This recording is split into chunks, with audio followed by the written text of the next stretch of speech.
You know, when God tells you to go, you just got to go. We're just doing what He asks us to do. And sometimes it's difficult. That's just the price you pay, you know. That's minor in comparison to what Jesus went through on the cross. My pastor asked me for 2 years of my life, and I didn't know what he was going to ask. But next thing you know, I found myself on a plane. I was living in Colombia for a year, then I was living in Chile for a year. And the rest is history. So every year I take a group of kids down to Central and South America and expose them to world missions, and it's been incredible.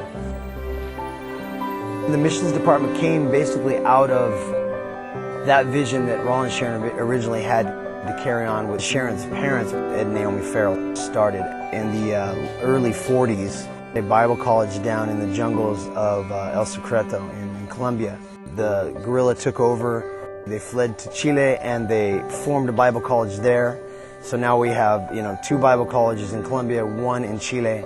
So anytime that we can take these kids out of their normal surroundings, give them a real life experience that allows them to see how God can use them, it's absolutely life altering. It was for me, and I like to try to give them the opportunity to do the same.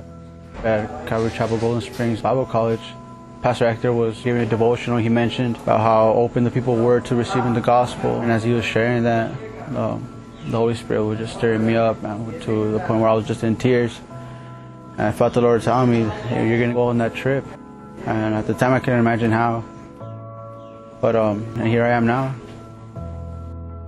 The first day we were here, actually, we saw a couple of young kids come to the Lord, and the next day we did an outreach and we saw more young teenagers come to the Lord.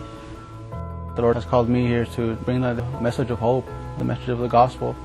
We went to a prison, about 80 some odd guys on each floor, from the worst offenders all the way down to the most minor ones, and present to them the gospel message. And on every single floor, we had people giving their lives to Jesus Christ.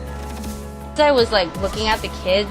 Some of them are singing and they're looking at us. Our words matter, what we sing.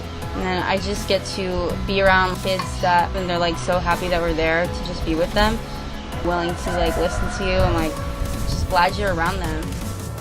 One of the interesting aspects of missions, whether it be short-term or long-term, is learning how to be adaptable and flexible. Chuck 101 was taught this from the beginning, blessed are the flexible, yet it seems to be one of the hardest lessons to learn. We have our plans. We're going to go here at this time and this time, and on the mission field, it never really works out like that. What it does for our youth and what it does for the church is it breathes life into the church.